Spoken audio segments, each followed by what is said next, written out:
আসসালামু আলাইকুম রহমতুল্লাহ বারাকাতুহ। আলহামদুলিল্লাহি ওয়া কাফা ওয়া সালামুন ইবাদিহিল্লাযিনা ইসতাফা।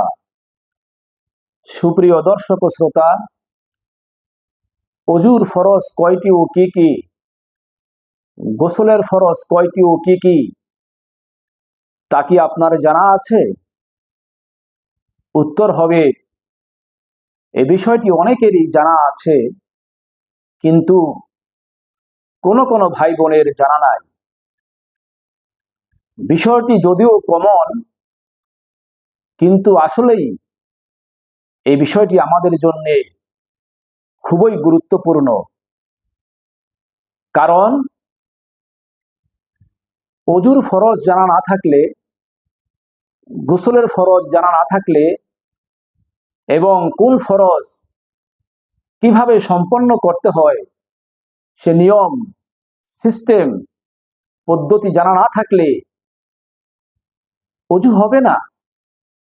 আর ওযু না হলে নামাজ হবে না, অন্যান্য ইবাদত বন্দেগী হবে না।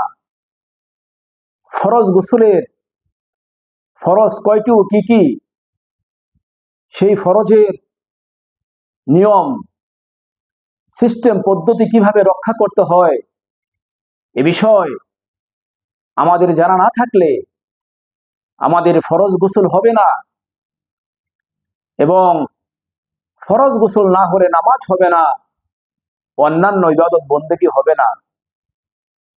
তাহলে অবশ্যই আমাদের এই বিষয়গুলো খুব ভালোভাবে গুরুত্ব সহকারে জানতে হবে, বুঝতে হবে, মুখস্থ করতে হবে, ঠোঁটস্থ করতে হবে এবং তদানুযায়ী ওযু করতে হবে, ফরজ গোসল করতে হবে। ওযুর ফরজ হলো 4টি। 1 নাম্বার ফরজ হচ্ছে সমস্ত মুখমণ্ডল ভালোভাবে ধৌত করা। ললাটের উপর থেকে, অর্থাৎ যে স্থান থেকে চুল গজায় সেখান থেকে থুতুনির শেষ পর্যন্ত এবং এক কানের লতি থেকে শুরু করে অপর কানের লতি পর্যন্ত সম্পূর্ণ পানি দিয়ে ভালোভাবে ধৌত করতে হবে। 2 নাম্বার ফরজ হচ্ছে উভয় হাত কোনই পর্যন্ত ভালোভাবে ধৌত করতে হবে।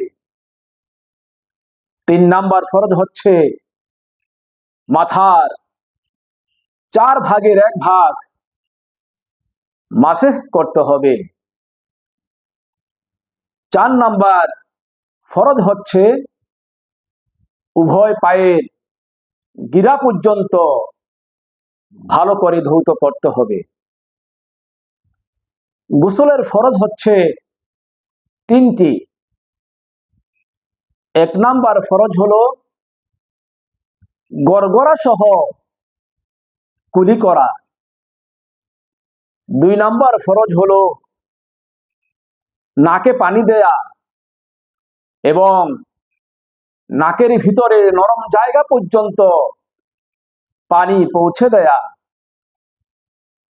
3 নাম্বার ফরজ হলো সমস্ত শরীরে পানি ভালোভাবে ঢেলে দেয়া এবং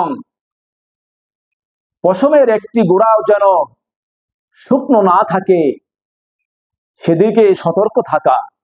আর গোসলের এই ফরজের বিধান হচ্ছে শুধু ফরজ গোসলের জন্যে এই বিধান প্রযোজ্য।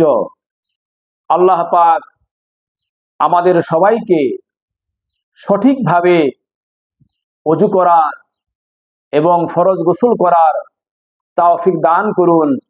আমিন। আসসালামু আলাইকুম ওয়া রাহমাতুল্লাহি ওয়া বারাকাতুহু।